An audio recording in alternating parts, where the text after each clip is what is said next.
อยู่ในเกมเช่นเคยนะนี่ครับใครเปิดมาก็เห็นรูปภาพเป็นอย่างนี้สวัสดีค่ะผมถือขวานเฟสนะครับ My name is My name is เพื่อนกูหายไปไหน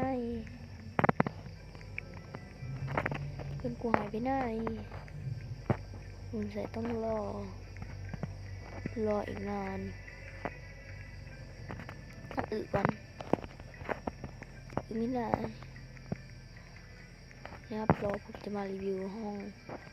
ที่ใครก็ไม่รู้มันคือห้องอะไรถ้าคุณมาที่หน้าต่างนะที่หน้าต่างทำให้คุณมาไปที่ล็อกไว้ให้คุณกดที่นี้ให้คุณกดอันนี้ราคา 2,500 เป็นจะเอาเงินวัลโลบักก็ได้มาดูคนกันเขาทำอะไรกันอยู่ไหนละคุณค่าชนะแล้วชนะจนได้มาเลือกทางกันผมจะเลือกตามเพื่อนทางนี้ดีกว่ามั้งทางนี้นี่มันง่ายดีนี่เว้ยผมติดบั๊กอย่าเป็นผมนะเปิดมาไม่ใช่ผมอยู่นี่น่าจะเนียนแล้วคนจะมาGo crazy! Go stupid! Go crazy! Go stupid!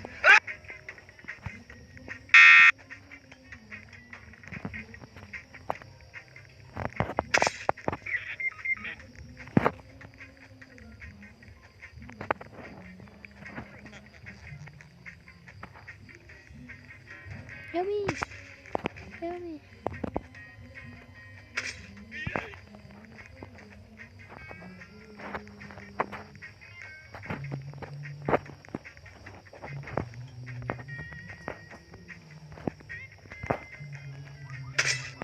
ตายไม่รอดมีใครรอดไหม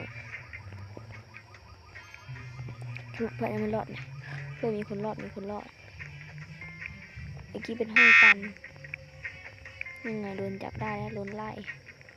ไหนคนหานี่ไงคนหายืนนี่เงินสุดเลยทันเลยพันก็ไม่โดนเลือกลูกมากดู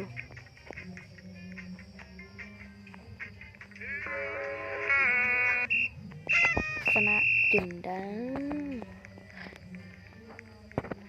เปิดมาโมตาโยนี่คือที่นิกวัดเติดแรงมาไม่ต้องใส่วัดถือขวดมาพันเลยไอซัดโยเย่มาว่าใครจะได้กลายเป็นลายส่วนลายดีแดงมาโชคดีที่ผมไม่ได้เป็นตรงนี้ถ้ามันมาผมโดดลง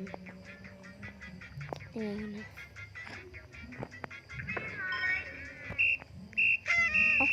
ดีก็ชนะเด็กคันวินมอย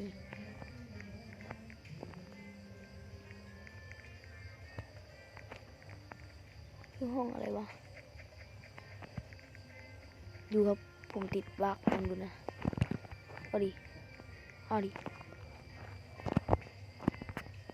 มันคือห้อง ICU โอเค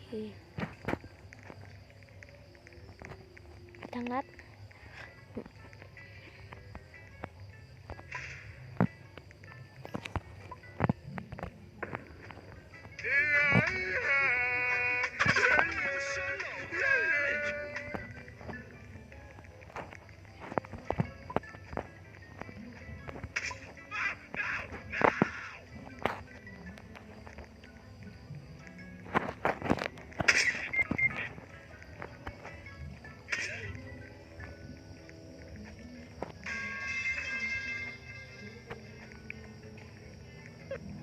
ตายสรุปชนะหรือสรุปเราแพ้โอ้ my god โมลิเดนเอลิซิราโลลีลาลูลาลา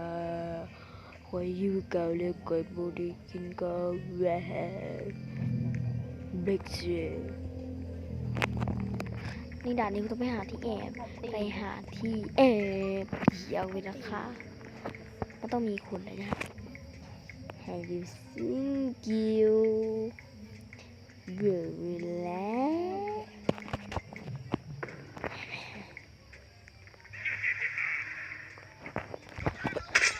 อีกแตก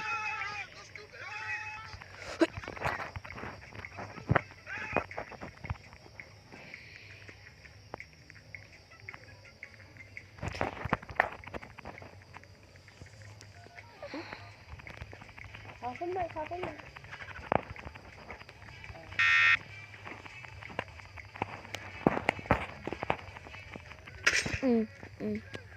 เนี่ยปกติ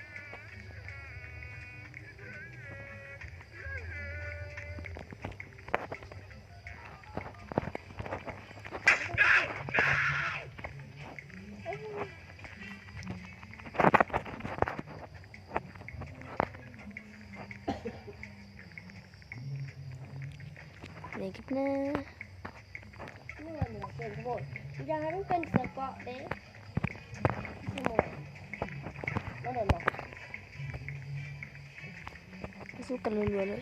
แล้วเสือเกาะขึ้นมา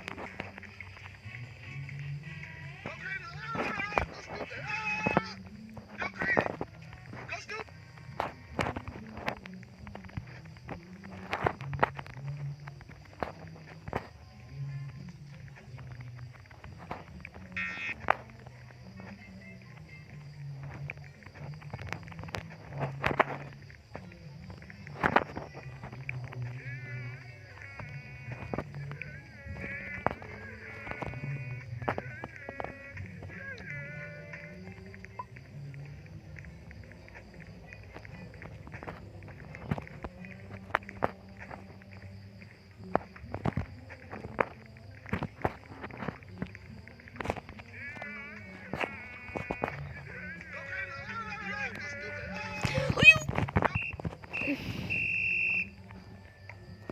แส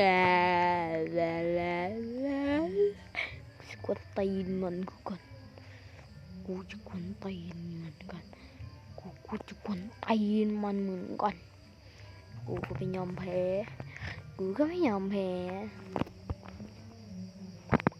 เป็นนักฆ่า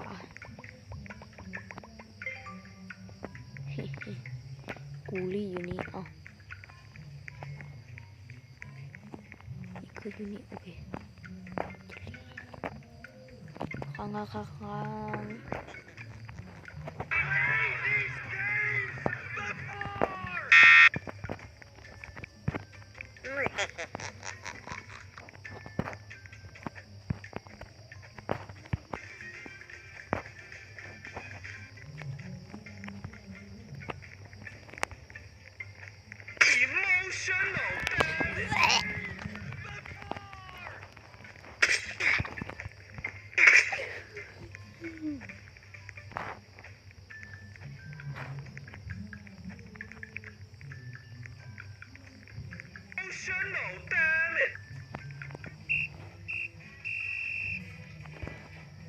่าได้หมดเลย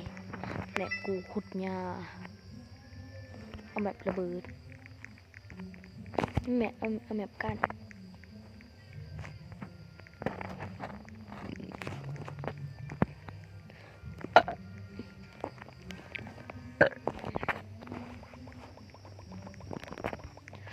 ซีโรตีตาดีเต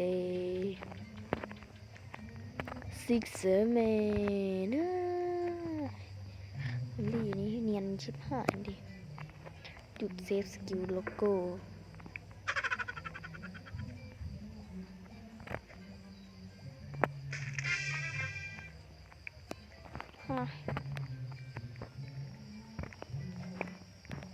ดูตายโลดมันเอาขวานไม้มาจากไหนวะขวานไม้มาจากนี้ทาลงมันก็เป็นนั่นนี่จุขี้มา